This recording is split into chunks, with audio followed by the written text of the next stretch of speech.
आज के समय का सबसे बड़ा शिव का कोई दूत है तो हमारा नरेंद्र भाई मोदी है, तो मुझे उसको भगवान मानना है। और एक्टर फूल सिंह बोले, पूरे देश में बनाऊंगा प्रधानमंत्री नरेंद्र मोदी जी का मंदिर, मुंबई से होगी शुरुआत। फूल सिंह ने मीडिया से बातचीत के दौरान कहा कि 12 दिन पहले मैं भीमा शंकर गया था। अचानक मेरी इच्छा हुई कि होटल में तो मैं हमेशा रुकता हूँ, इस बार मंदिर प्रांगण में ही रुक जाऊँ। मंदिर के पुजारी से रात्रि विश्राम के लिए अनुमति ली। उसी रात बाबा विद्यापति और भगवान शिव सपने में आए। उन्होंने मुझसे कहा कि 500 साल बाद माता अहिल्याबाई होलकर के बाद इस हिंदुस्तान में कोई शिव भक्त हुआ है तो वह प्रधानमंत्री नरेंद्र भाई मोदी है। उन्होंने कहा कि पिछले 10 सालों में वह काम हुआ है जो दशकों में नहीं हुए। पीएम नरेंद्र मोदी ने काशी विश्वनाथ महाकाल कॉरिडोर का निर्माण कराया। अब भीमा शंकर में भी कॉरिडोर बन रहा है। इसलिए मैं कह सकता हूं कि आज के समय में अगर कोई सबसे बड़ा शिवदूत है तो वह पीएम नरेंद्र मोदी है। इसलिए मैं नरेंद्र मोदी का मंदिर बनाऊंगा। महाराष्ट्र में मोदी जी के मंदिर का शुरुआत होगा और महाराष्ट्र में मोदी जी का पहला मंदिर बनेगा। वहीं अगले 2 साल में देश के सभी राज्यों में पीएम नरेंद्र मोदी का मंदिर बनेगा। तो सुनिए आप भी क्या कह रहे हैं एक्टर फूल सिंह।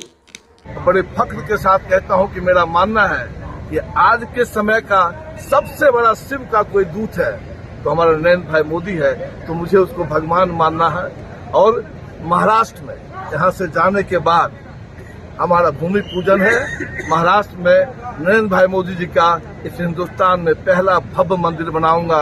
और जो यहाँ छोटे छोटे बच्चे हैं उनको भी मैं आप एक बात मतलब भविष्यवाणी समझिए आप, आने वाले समय में इस देश का कोई भी गांव नहीं होगा जिस गांव में नरेंद्र मोदी भाई जैसे लोगों का मंदिर नहीं होगा। मंदिर का मतलब भगवान का मतलब क्या, निर्माण करता। यहाँ तो बाबा लोग बोलते हैं, भाषण देते हैं, अरे इसने तो बताया है। हम बोलते नहीं हैं, हम करते हैं। और महादेव की भक्ति में बस एक ही बात मैं जानता हूँ कि मैंने प्रण लिया है कि हम नरेंद्र भाई मोदी का महाराष्ट्र में मंदिर बनाऊंगा। और 2 साल के अंदर ये संकल्प लिया है कि देश का कोई ऐसा राज्य नहीं होगा जहाँ मोदी जी का मंदिर नहीं बनाऊंगा। हर हर महादेव। महागठबंधन पर बिहार में महागठबंधन की सरकार बनी है, तब से दोनों के बीच स्थान चल रहे हैं। एक बात बताएं, बड़ा दिल की बात बताते हैं। आप लोग पत्रकार हैं, हम भी कलाकार भी तो हैं, दोनों में तार लगा हुआ है।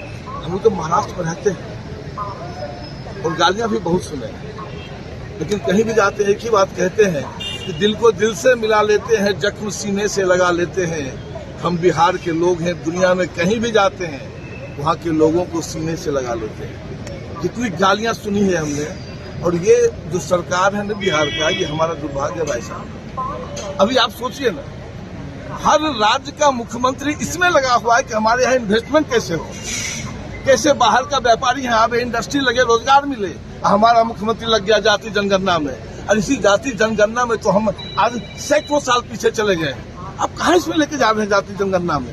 अरे विकास की बात कीजिए, लोगों को रोजगार की बात कीजिए, ये सब बातचीत कीजिए। जाति जनगणना लगा के आप कुछ नहीं कर रहे हैं। हमारे बिहार के लोगों को फिर एक दूसरे से महागठबंधन की सरकार ज्यादा दिन नहीं चलना भी नहीं चाहिए। हम तो भोलेनाथ को कहे। आप उन्हें एक बात दिल की बात बताता हूँ, जब इसी पटना की सड़कों पे और मुंबई की सड़कों में भाई सुशांत सिंह के लिए लड़ रहा था, उसमें मैंने कहा था एक दिन देखना उद्धव ठाकरे, तुमने बिहार के एक बेटे को का प्राण लिया है, एक दिन देखना तुम्हारा क्या हाल होगा। आज देखिए महादेव जैसी कृपा हुई, आज बर्बादी के कगार पे है। और मैं दावे के साथ कहता हूँ, जिस तरह से कुर्सी गई, पार्टी गई, चुनाव चिन्ह गया, अब वो जहाँ मातोश्री में रहता है ना, वो भी उद्धव ठाकरे का छिनने वाला है। फूल सिंह